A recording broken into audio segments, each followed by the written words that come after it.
ચિંતામણી કાંઈ રૂપાળી ન હોય તેમ ભગવાન ને સાધુ મનુષ્ય જેવા જ હોય, પણ એ દિવ્ય છે ને કલ્યાણકારી છે ને મનુષ્યનું દેહ ચિંતામણી છે. સ્વામીએ વાત કરી જે ચિંતામણી કાંઈ રૂપાળી ન હોય તેમ ભગવાન ને સાધુ દિવ્ય એટલે શું ભાઈ? ભરતભાઈ કહો, દિવ્ય એટલે શું? આ લોકમાં આપણા જે નિયમો જે છે સિદ્ધાંતો ફિઝિક્સના એ બધા એનેથી પર હોય, એનાથી કંઈક નવીન કરી બતાડતા હોય એ દિવ્ય.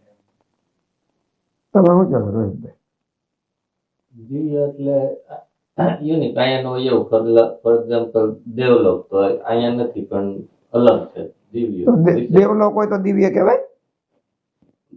દિવ્ય ભૂમિ તો થઈ ને. દિવ્ય એટલે શું કહેવાય? દિવ્ય એટલે એમને ભગવાનનો સંબંધ છે. ભગવાનના સંબંધને દિવ્ય કહેવાય. બીજું દેવતા હોય તો દિવ્ય નહીં. એ માઇક છે, એને તો કાળ આંબી જાય છે, એને કાળ સંબંધ છે. એને કાળનો એક ભગવાનના અક્ષરધામ સિવાય બીજે બધી કાળનો સંબંધ છે.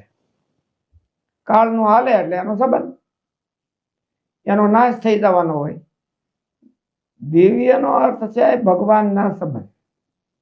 ભગવાનનો સંબંધ થયો એટલે એનો નાશ ન થાય.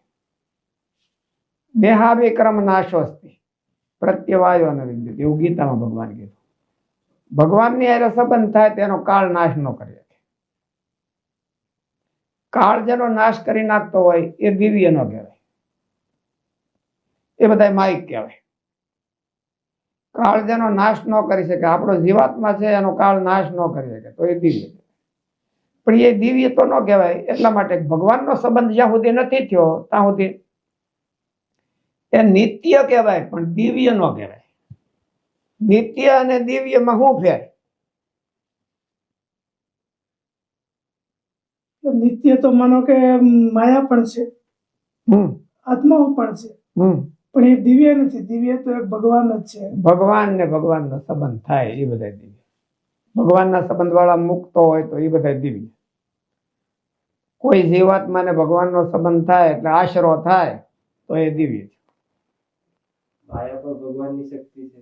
શક્તિ છે તો એ દિવ્ય થઈ. માયાનો કાળ નાશ કરી નાખે એટલે કાળ નાશ ન કરી આપવો જોઈએ. માયા છે, માયાના કાર્યને કાળ નાશ કરી નાખે. માયાએ આ સર્જન કર્યું તો પછી એને વિનાશ થઈ જાય એટલે દિવ્ય ન રહ્યું.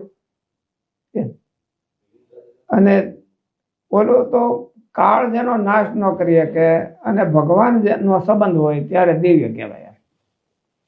કાળ નાશ કરી નાખતો હોય તોય ભગવાનનો સંબંધ હોય તો એ દિવ્ય.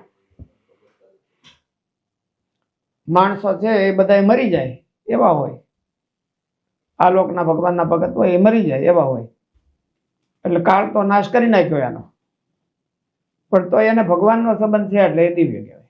મારે કે ભગવાનના ભગત છે એને તો એ તો કેવળ બ્રહ્મની મૂર્તિ છે એમ સમજ.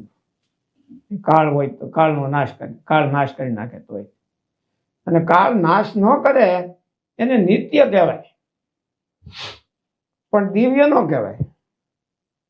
કારણ કે જીવાત્મા હોય તો એનો કાળ નાશ નથી કરી શકતો, પણ જો એને ભગવાનનો સંબંધ ન થયો હોય તો એ દિવ્ય ન કહેવાય.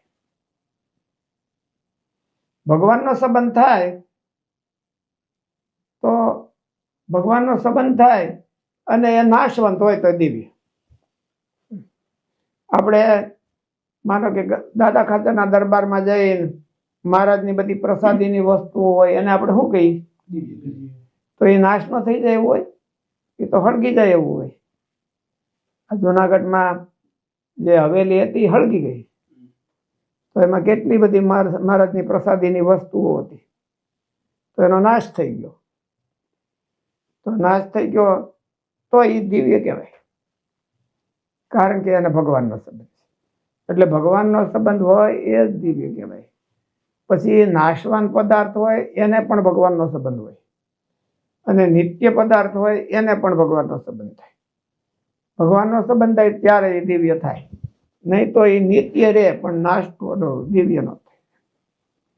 એટલે આમાં લખ્યું ભગવાનના સાધુ મનુષ્ય જેવા જ હોય પણ એ દિવ્ય છે. એટલે એનો અર્થ શું? ભગવાનનો સંબંધ. એને ભગવાનનો સંબંધ, એને ભગવાનનો પાક્કો આશરો છે. હરિભગત હોય તે દિવ્ય જ કહેવાય. એને પાકો આશરો થયો હોય તો દિવ્ય કહેવાય. આશરો ઓછો હોય તો દિવ્ય ઓછો કહેવાય. આશરાથી ભગવાનનો સંબંધ થાય છે. જીવનું સ્વરૂપ છે એ આનંદ સ્વરૂપ ને સુખરૂપ છે. ભગવાનનો સંબંધ ન હોય તો એ સુખરૂપ છે, સુખરૂપ તો એ દિવ્ય એટલે દુઃખ તો નથી. તો એ દિવ્ય ન કહેવાય. સુખરૂપ તો ભગવાનના સંબંધથી જ થાય, પણ દુઃખ નથી. કૈવલ્યાર્થી હોય અને માયાથી પર થયા હોય, જન્મ મરણથી રહિત થઈ ગયા હોય તો એને દુઃખ નથી. દુઃખ બધું માયામાં ભર્યું છે, સુખ બધું ભગવાનમાં ભર્યું છે. આ તટસ્થ છે. જેની યાર જોડાય એને મળે. માયામાં જોડાય તો દુઃખ મળે, ભગવાનમાં જોડાય તો સુખ મળે.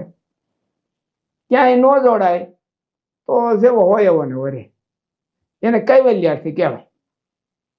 એને સુખ એટલું કે એને કાળની ઝપટમાં આવવું ન પડે, ભારા ઘડીએ મરવું જન્મવું એવું ન કરવું પડે. એટલે એમ માન્યું કે સુખ કે તમે લિફ્ટિંગ કરતા હો અને તમારે માથે ઉપાડ્યું હોય આમ કે 20 કિલો વજન, પછી એ લઈને તમે હેઠું મૂકો થાકી જાઓ, એટલે શું કહો કે હાશ બહુ સુખ થયું.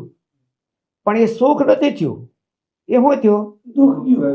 દુઃખ હતું એ વયું ગયું એટલે સુખ થયું, એમ આપણે કહી. પણ સુખ નથી થયું, હતું એમ. પણ કંઈક મળ્યું હોય તમે તો સુખ થયું. 80 માં ગયા ને હરખું થયું તો પેલા 80 મળ્યું તો એ સુખ થયું. એટલે જે વસ્તુ એને સુખ કહેવાય. એટલે જીવાત્મા સુખરૂપ છે એનો અર્થ, ખાલી જીવાત્મા સુખરૂપ છે એનો અર્થ એવો કે એને દુઃખ નથી. માયાનું જે દુઃખ છે એ નથી. પણ એ જો ભગવાનમાં ન જોડાય તો સુખ પણ નથી. ભગવાનનું જ સુખ છે. સુખ છે એ ગમે ને આવ્યું હોય એ ભગવાનમાંથી. જીવાત્મા તો તટસ્થ છે, ન્યુટ્રલ છે. નથી સુખ કે નથી દુઃખ, એનું સ્વરૂપ. જ્યાં જોડાય ત્યાં એને પામે. જો ભગવાનમાં જોડાય તો એને સુખ થાય, માયામાં જોડાય દુઃખી થાય.